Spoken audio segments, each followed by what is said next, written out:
Hello, good morning and welcome to Daily CBT. My name is Jyoti Coyne and today we are looking at 3 steps to reframing anxiety. So I thought firstly I'd give the definition of reframing. So when I looked it up, we look at reframing. So the definition is redefining a problem as a challenge. So when it comes to reframing our anxiety, here are 3 steps that I thought would be helpful.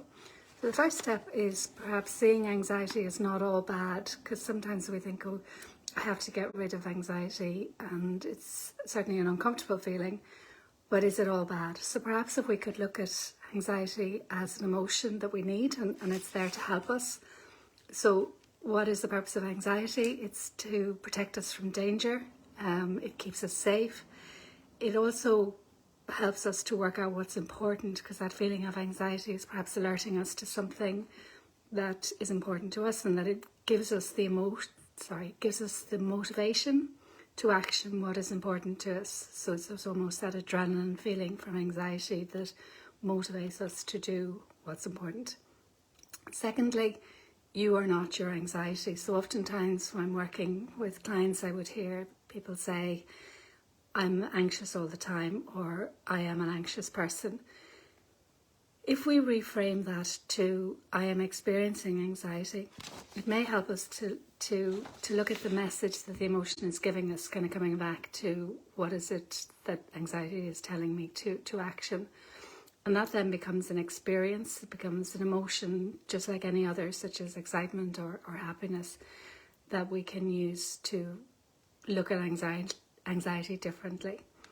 And then finally, the third step is to look at anxiety from the neural pathways. So we know now that reframing our brains is possible, to think differently at any age is possible.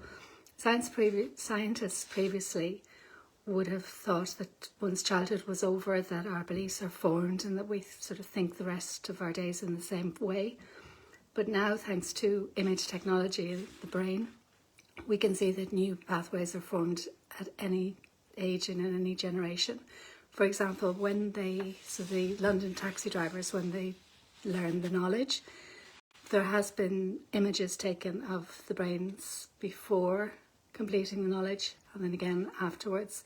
And there have been differences in those pathways. So creating new pathways combined with new knowledge was the experiment.